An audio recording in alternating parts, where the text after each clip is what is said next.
This is the Cross the Cavs on Network 216. We got Tim Alcorn, Cleveland Cavaliers radio play-by-play man, coming up next. Here we go.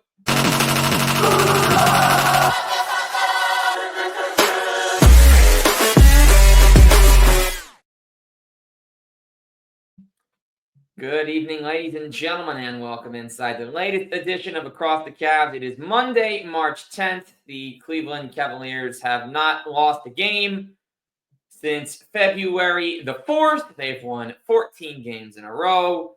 We got Tim Alcorn with us once again today. He's the radio voice of your Cleveland Cavaliers. You've seen him on 1,000 highlights this year because there have been 1,000 highlights to watch. Tim, very excited to get down to business today. 54-10 Cavs. Who just, wow is the word.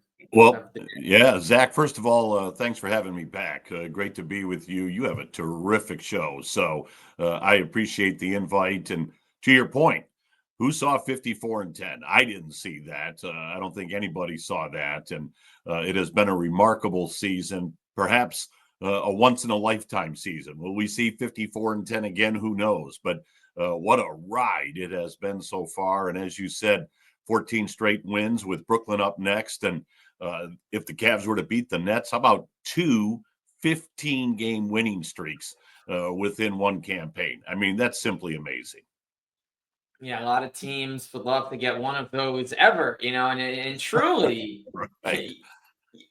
to obviously, again, the record is just something beyond any of our beliefs. You've been around the team for a number of years now, but you've seen good Cavs basketball. We saw a second round last year. We saw first round the year before, both times landing in the 4-5. And preseason thoughts were kind of, all right, they're running it back. They got a new coach, but the Knicks got Karl Anthony Towns and Mikal Bridges. The Celtics are coming off their title. The Bucks, you'd think, would get more continuity and be healthier coming into the season. Indiana was off a conference finals berth, but it seems, other than Boston's honestly been really good, not to discredit them, but yet somehow here we are, 18 games to go. The Cavs have an 8-game lead on them. What have you seen that's kind of helped propel them to be this dominant? Yeah, it's a great question. And believe me, I've been asked that hundreds of times. You talk about all the highlights, done a lot of podcasts and a lot of interviews. And Zach, I've been asked that. And I think you have to start with the hiring of Kenny Atkinson. Now, let me preface that by saying I don't have a negative word to say about JB Bickerstaff. I don't. What he did with this franchise and with the team that he inherited to where he finished before departing, Final Four in the Eastern Conference. I thought JB did a marvelous job, and I think he's a heck of a coach. And look what he's doing with Detroit this year. I think, ironically, NBA Coach of the Year is going to come down to Kenny Atkinson and JB Bickerstaff. But the Cavaliers, once they determined they were going to bring basically the entire roster back, I think then a change of voice, a different set of eyes to look at this team and see how can we go another step further. I think that was needed. And Kenny Atkinson has turned out to be just a brilliant hire for this roster, the roster that he inherited. And so when you ask about the key to success, Kenny, to his credit, pretty much said, I'm going to leave the defense alone. Listen, JB Bickerstaff built a tremendous defense, one of the league's best. I'm not going to come in here and really, tear that up, maybe tinker with it here or there. But for the most part, the defense is just fine. But I've got some offensive ideas, and that's really what has been unlocked. The creativity and the fluidity of the offense. Kenny, having spent the last 3 years with Steve Kerr in Golden State, you can see a lot of that warrior influence with the ball movement, the drive, kick, swing that Golden State has utilized for years. And now Kenny has brought that same philosophy to the Cavaliers. So Kenny has been able to do some things at the offensive end that has allowed this team to really just expand offensively. The 120-point games, the 130-point games, the evolution of Evan Mobley, the ability to play Donovan and Darius in the backcourt at the same time. I think that's what has allowed this team to really catapult themselves into one of the elite teams in the NBA. I'm kind of continuing on Kenny. You talk about his time at Golden State. That was my next question. My thoughts coming in when they first hired him was it was fantastic because Steve Kerr loves running those really deep rotations really throughout the season. I don't think you've seen a team go deeper every game the way they have, normally going 11, 12.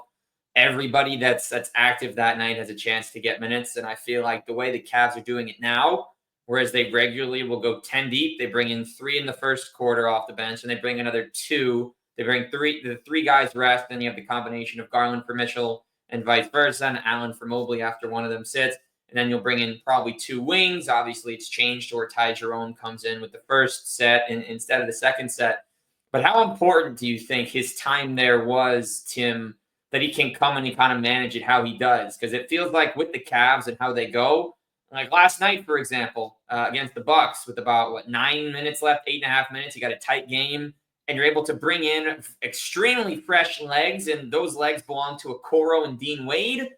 Your defensive stoppers, and they can come in not even tired and go guard the best players and make them work in a close game, leaving the rest up to their incredible scores. Yeah, Dean Wade last night, I'll start there. I think he was a plus 24 to end the game. I don't have the stat sheet right here in front of me, but 23 right there. 23. I was close enough then, Zach. So, Nailed it. but what he does when he comes off that bench, he was on Giannis for a while. They had a Okoro on Dame Lillard. As you just said, those are elite defenders. But the time in Golden State for Kenny Atkinson, he has said himself, Golden State was a finishing school for him. He had a terrific run as the head coach at Brooklyn, but he knew he still had some things to learn, and he wanted to absorb things from the best around. So he went out to L.A., spent a year with Ty Lue as an assistant with the Clippers, and then the last 3 years with Steve Kerr. And you mentioned the rotation, the depth. You can't do that without a deep roster, and that's where the credit goes to Kobe Altman, general manager Mike Gansey, the fact that they have built this roster organically through drafting, through free agents, through a couple of shrewd moves that now the pieces are in place. Kenny can't go 10 or 11 deep unless he's comfortable going 10 or 11 deep. You may have 12 guys sitting there, but if you look over at the bench and you're going, I don't know. I better stay with what I have on the floor. Kenny has the luxury of turning to the bench and going, I know I have guys that can contribute. And so that has been huge. It's limited the minutes of the starters. Donovan right now leading the starters at 31 minutes a game. I think Mobley and Garland that are about 30. I know Jared's at 28. So those minutes are being limited. It keeps them fresh, and it keeps that bench involved. As you just said, they know the rotation. They know it just as well as you do and I do. They know when they're coming in. They know what their minutes are. They know what their roles are. And so they know if they take a bad shot or make a bad pass, it's going to happen. It's the NBA. They're not getting jerked out of there. So in that sense, everybody knows their role. They're comfortable with it. Everybody plays their role exceedingly well. And Kenny has been able to utilize that bench, keep the starters fresh, and hence you got a 54-10 record. And this goes back a while. You go back to MLK Day with the win over the Suns, a very comfortable win, which came after beating Minnesota, which had followed the OKC blowout. Then they lose to the Rockets twice, and they lose 3 in a row. Rockets, Sixers, the mascot gate, and then the Rockets again, right? And they come back, they win 4 straight. Then they lose to Boston on February 4th. And then, Tim, as you know, you've been at all these games. They get wins at Detroit, Washington, Minnesota, Toronto, Brooklyn, the Knicks, Grizzlies, Magic, Celtics, Blazers, Bulls, Heat, Hornets, and Bucks. 7 of them by single digits, probably some of the closer games they've played over the course of the year, from the half court logo buzzer beater from Darius Garland, or the late game heroics against the Hornets, or just holding on against Miami, the fourth quarter Cavalanche against both the Bulls and the Bucks, overcoming the Blazers in that tough late whistle. You handled the Celtics in February. You blew out the Magic. You handled business with the Grizzlies. You obliterated the Knicks. You handled business pretty comfortably in the other games. And then 14 straight wins. It's not even their longest winning streak of the season. As you mentioned, So, at large, how do you kind of sum up what you've seen from the Cavs during this amazing streak that's now spanned 34 days without a defeat?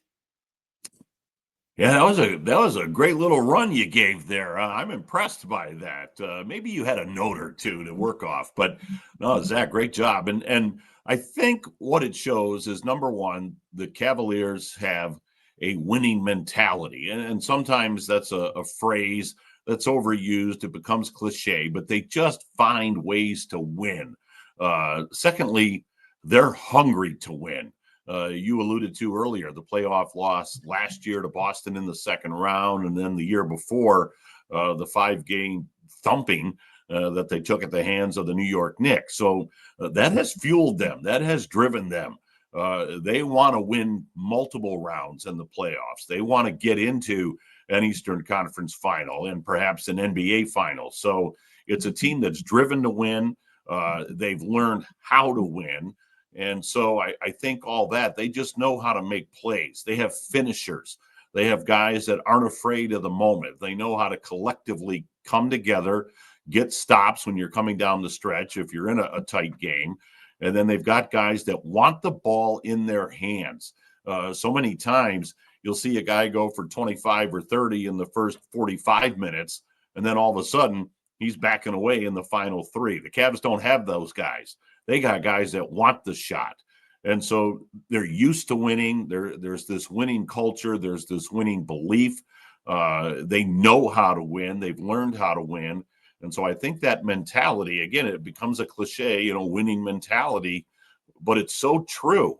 When you've got a locker room and you've got a basketball court that has guys that are used to winning, are hungry to win, and know how to win, that becomes the formula. And that's what they've done through that litany of games that you just rattled off. They have found ways to win in different ways. Every one of those games was a little bit different.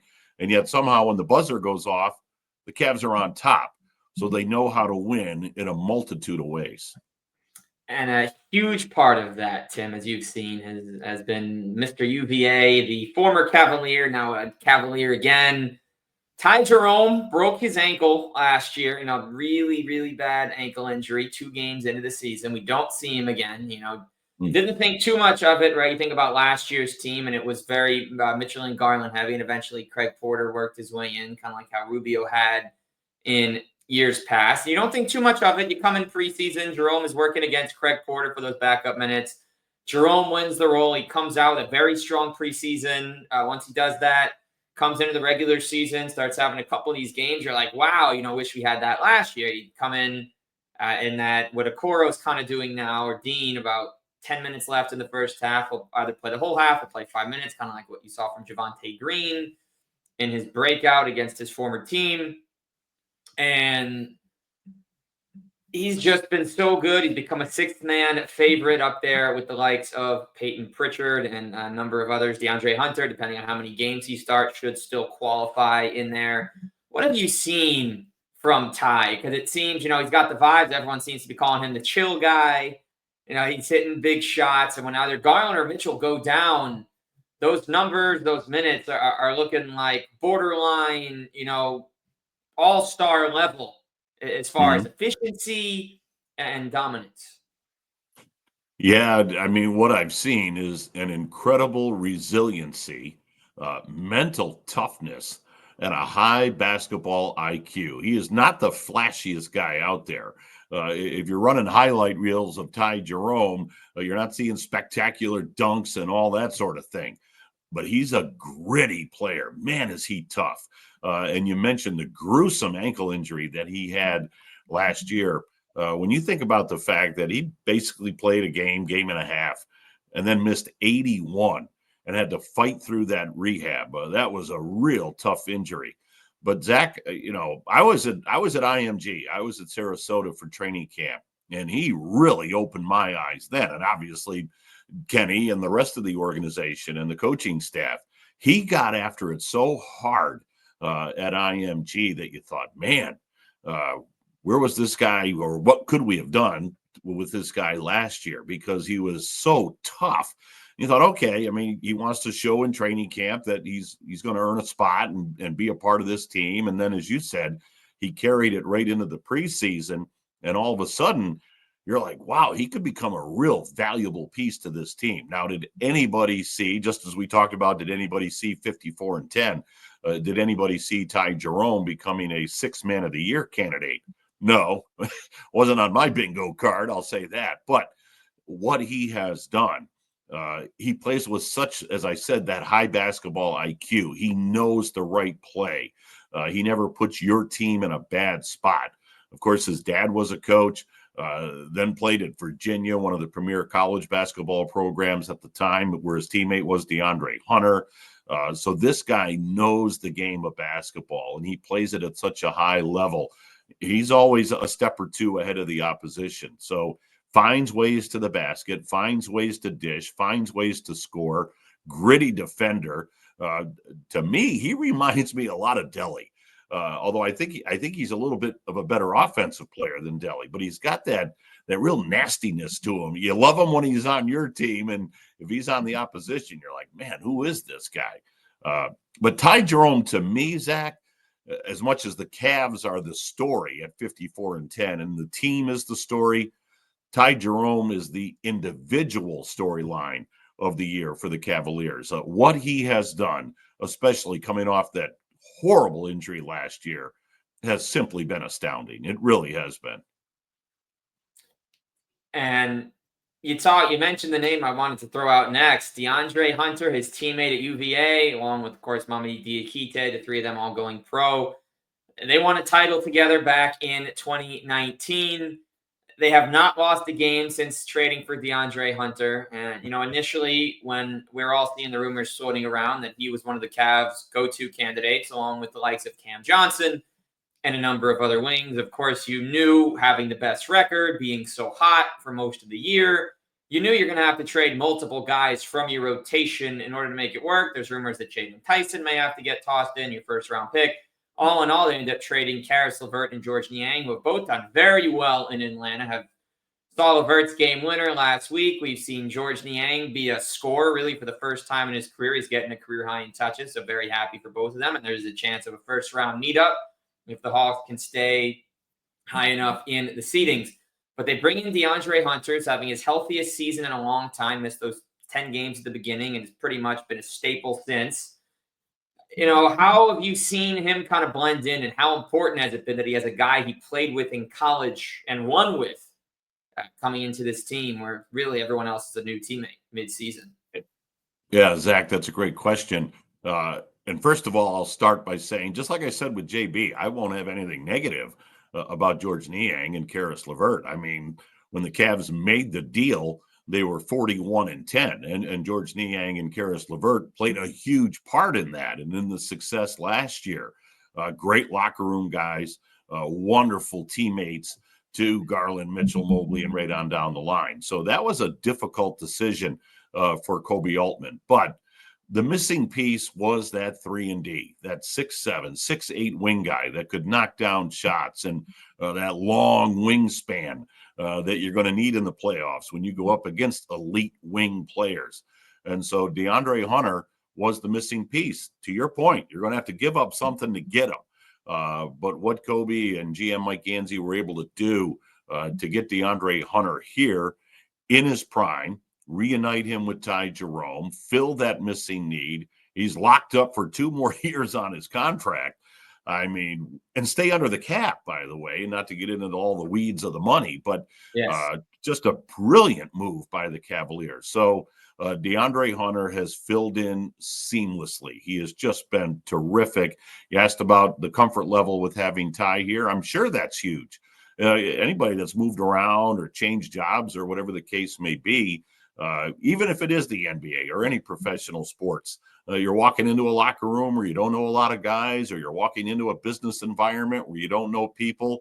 Man, if one of your best friends, and he and Ty Jerome had maintained that friendship after they left Virginia, if one of your best friends is sitting there that can kind of show you around and introduce you to teammates and kind of sit down and go through film with you and video, that's huge. And so I'm sure that wasn't the only part as far as pulling off the deal was concerned, but I'm sure it made Kobe and obviously Kenny happy about the fact that these two guys know each other. They played well together. They won, a national championship together. So I'm sure that helped. But man, what an addition for the Cavaliers and bringing DeAndre Hunter here. I mean, the missing piece as far as when you look at roster construction, what's the thing that the Cavaliers lacked? Even though they were 41-10 at the time, they lacked that classic 3-and-D, 6'7", 6'8" wing guy, and now they got him.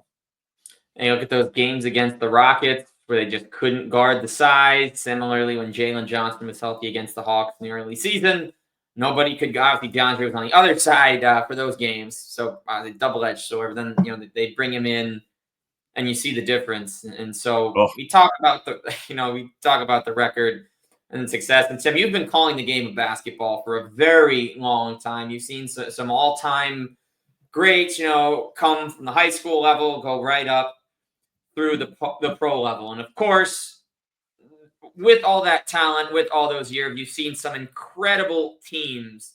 Have you ever seen a group like this year's Cavs group kind of coming in with the expectation of they're a playoff team? We don't know how high or how low a playoff team, but a playoff team. Have you ever seen a team come in with the expectations they had, that you've been around as much as you have, and then seen them do this the way they have? Well, if you're talking specifically about the Cleveland market, it's a different sport, but it does remind me of the 1995 then Indians, Cleveland Indians. Of course, the 94 season was strike shortened. The Indians were in the hunt as far as the division race was concerned. I think when the strike was called, the Indians were a game out of first place. And of course, the season just got wiped out. So now you come into 95, a shortened season because they had to settle the strike and all that. And that team just bludgeoned everybody game after game. And not to go through the whole lineup, but they just had great hitters 1 through 9. I believe Manny Ramirez hit 7th in that lineup. So it's a different sport, but they just caught fire early and never let up. And of course, got all the way to the World Series before losing to Atlanta. So as far as just a team that has come out of the chute and just dominated from the get-go and captured the fans' hearts, it does remind me of the 95 then Indians team. But basketball-wise, you go back to the LeBron years, and especially his second tenure here in Cleveland, they knew from training camp, hey, we're getting to the playoffs, and we got LeBron. We got the best player in the NBA. And LeBron throughout the year, and he would be the first to admit it, he didn't care where they finished seeding-wise, 1 through 4, 5 through 7. It didn't matter to him. Just get in, and then we'll do the rest. And that's basically what they did. This team has a whole different dynamic to it. As you said, yeah, everybody thought we're going to be a playoff team. We've been a playoff team the past couple of years. We're bringing that core back. But the question was, how good will they be? This has just been electric. There is no other way to describe it. And I hope for Cavalier fans, we'll see where the playoffs go. That's the second part of the journey. But I hope they're really relishing and enjoying what the Cavs are doing right now. Because as I mentioned earlier, Zach, who knows if we'll see 54-10 again. We'll see a great team.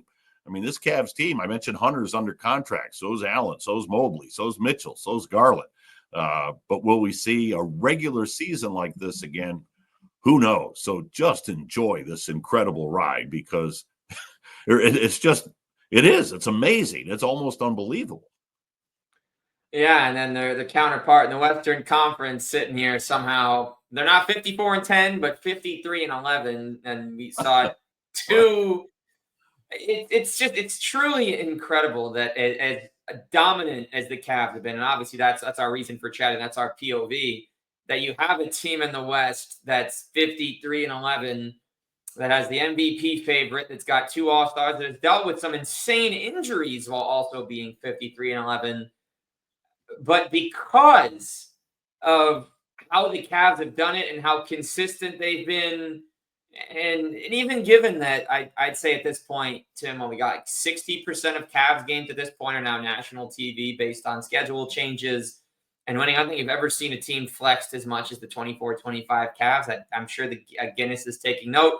So let's write this down. Team with most flex games into prime time in one season, because being overlooked and whatnot. It's just amazing, though. And it's too bad they don't meet a third time. So I feel like one game where they're at full strength would be fantastic. They're done playing with the Celtics, but they did, I believe, secure that tiebreaker with that 1 point head-to-head scoring advantage in the 4 games they played, should that even come into be. But all that is to say, Tim, the Thunder at 53-11, so you have an even guaranteed home court should you make it all the way. Of course, you go one round at a time. So with that said, all that talk does lead to a coherent question.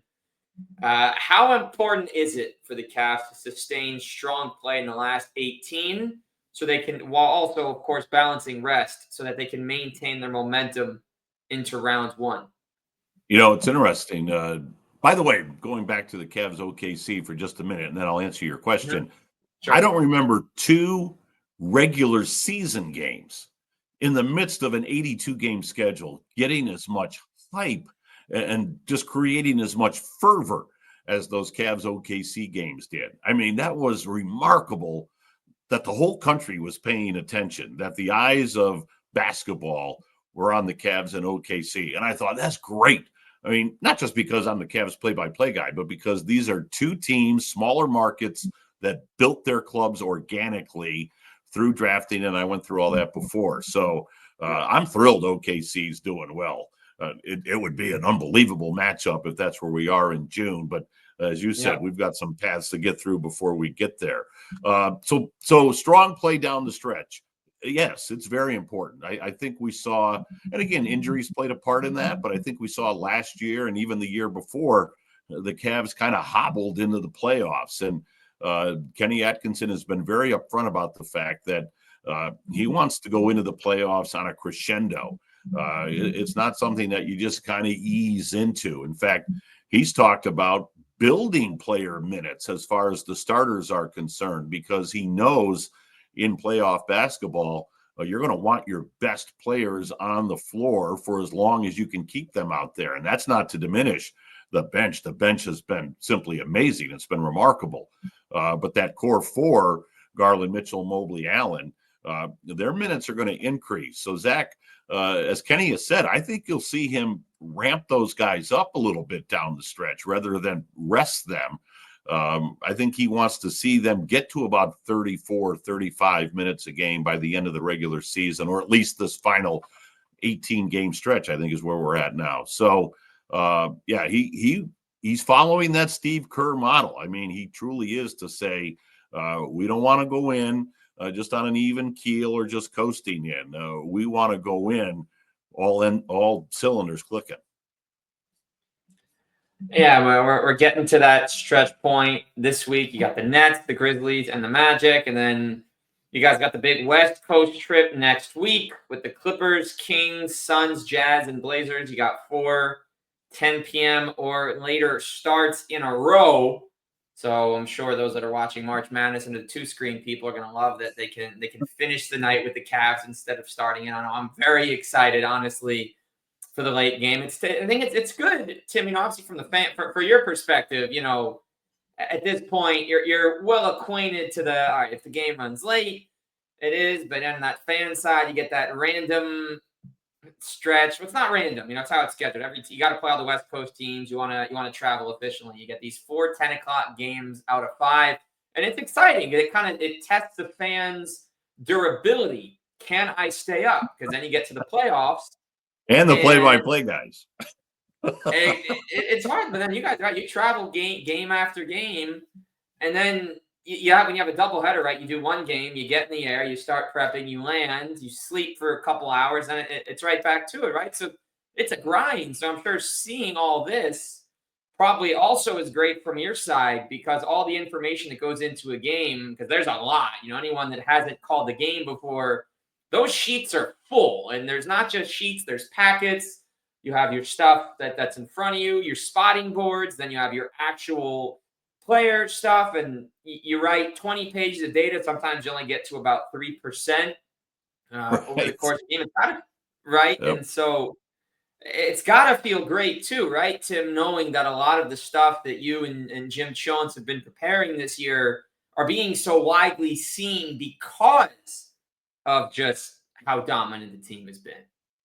Yeah, but in the end, the team is the story. I mean, Yeah. I guess some of my highlights are getting out there, and some of the calls are being virally put out. Then that's fine too. But to me, and of course, my mentor was Joe Tate, the great Joe Tate, Hall of Fame broadcaster, and he would tell me time and time again, Timothy, people don't care about your brilliance with the knowledge of basketball. When they're listening, they want to know the score, the time, who's got the ball. They want to know the basics. And not that I don't go beyond that, but in the end, as you said, you have all these notes and you have all these ideas and you have things that you want to get across. And then you walk out of the arena going, man, I didn't touch on that, or I didn't get to that. But as long as you're keeping folks informed and you're keeping them engaged with the broadcast, that's the most important thing. And I'd like to think that Jim and I are able to do that. And again, the way this team plays, it's not just the fact that they're winning, it's the way they're winning and the way they play. It makes for a fun broadcast because there's a lot of movement, there's a lot of creativity. And as a play-by-play guy, you love that because it keeps you active and it keeps you on your toes as the play-by-play guy. It really does. Yeah, we got 41 great years of Joe Tate with Cleveland. We got 9 years of John Michael before he transitioned to TV. We're in year 6 of many of Tim Alcorn right now. Of course, it has been a fantastic season.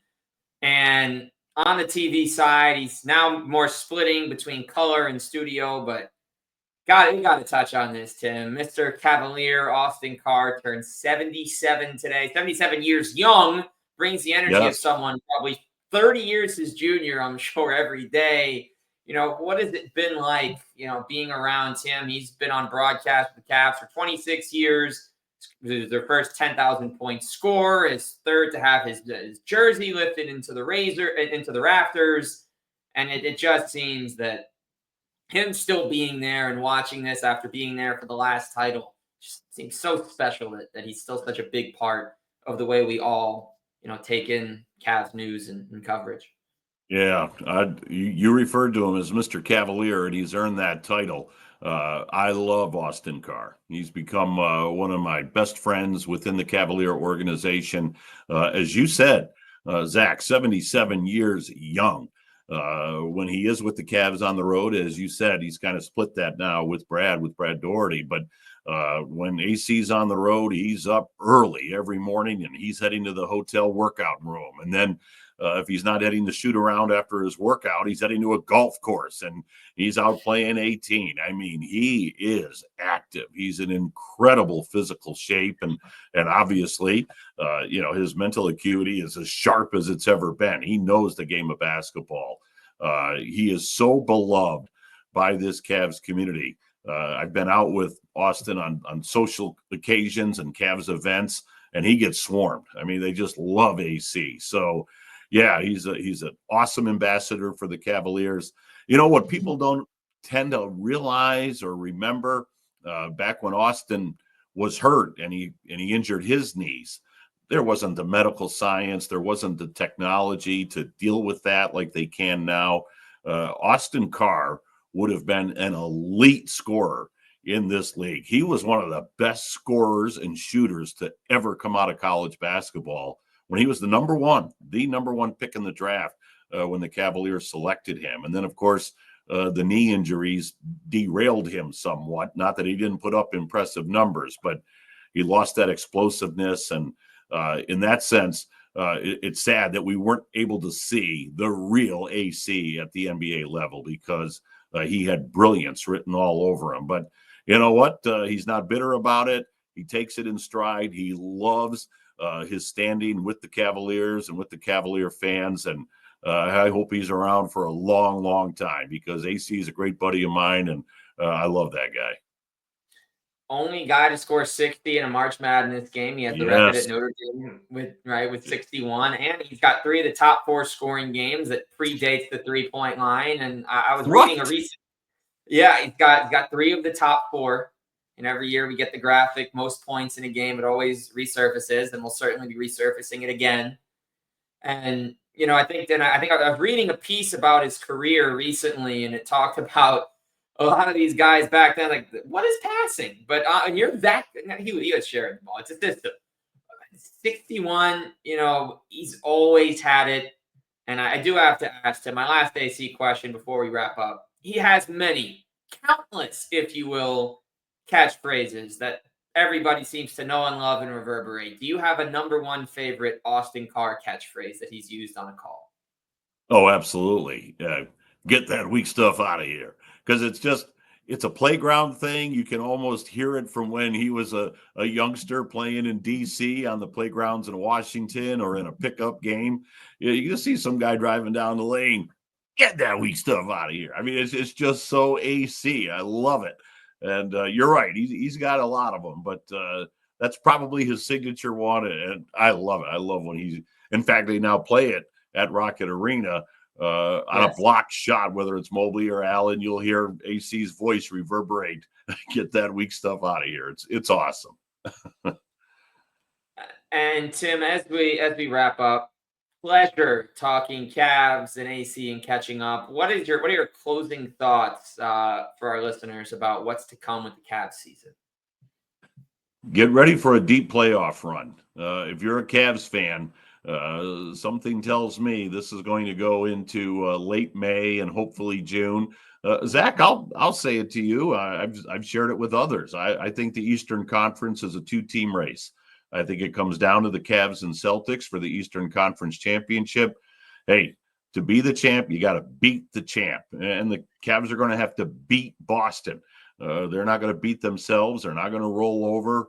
They've got that championship pedigree. But I think the Cavs have built a roster, and they've gone through some tough experiences, but you get some lumps from that, and you develop a winning mentality.